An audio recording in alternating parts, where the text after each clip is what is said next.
Pakistan Tehreek Insaf P T I کے chairman اور سابق وزیر اعظم عمران خان نے دعویٰ کیا کہ 4 لوگوں نے بند کمرے میں بیٹھ کر سازش کی اور پھر ان کو نااہل کروانے کا منصوبہ بنایا۔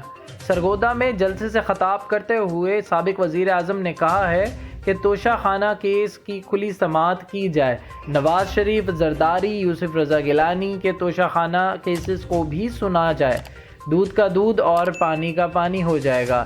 جس طرح مجھے دیوار سے لگایا جا رہا ہے، کبھی دہشت گردی کا کیس، کبھی توہین مذہب کا کیس اور کبھی کسی قسم کی ایف آئی آر میرے لوگوں پر کی جا رہی ہے، جو حلیم عادل سے کیا جا رہا ہے اور شہباز گل کے ساتھ ہوا، جو صحافی ہمیں سپورٹ کرتے ہیں، ان کو فون کر کے دھمکایا جاتا ہے کہ صحافیوں کو نوکری سے نکلوایا جا رہا ہے، صرف میری حمایت سے روکنے کے لیے۔ جتنا دیوار سے لگائیں گے میں تو اور لڑوں گا اور مقابلہ کروں گا۔ ایسا نہ ہو کہ مجھے اتنا دیوار سے لگائیں کہ میں قوم کے سامنے ان لوگوں کی شکلیں رکھ دوں جنہوں نے اپنے مفادات کے لیے ملک کو اس مشکل میں ڈالا ہے۔ مجھے ادھر تک نہ دھکیلیں۔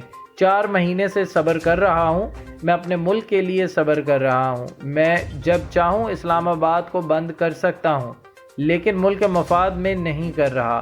معاشی مشکلات ہیں اور اب سیلاب آیا ہوا ہے۔ عمران خان نے کہا 25 مئی کو پولیس اور رینجرز نے خواتین پر شیلنگ کر کے خوف پھیلایا۔ میں تو بھول ہی گیا ہوں، میرے خلاف اب تک 17 ایف آئی آر کٹ چکی ہیں۔ پنجاب کی ضمنی الیکشن میں ہر حربہ استعمال کیا گیا، پھر بھی یہ ہار گئے۔ پنجاب کے ضمنی الیکشن ہارنے پر حمزہ ککڑی کو فارغ کرنا پڑا۔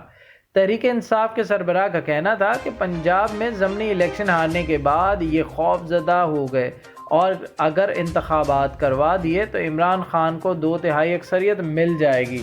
ان کا مزید کہنا تھا کہ ضمنی الیکشن کے بعد ٹیکنیکل طریقے سے مجھے فارغ کرانے کی سازش شروع کی۔ پہلی سازش حکومت گرانا، دوسری سازش مجھے راستے سے ہٹانے کی کوشش تھی۔ ایک بند کمرے میں یہ بھی فیصلہ ہوا عمران خان کو مکمل طور پر سائیڈ کر دیا جائے۔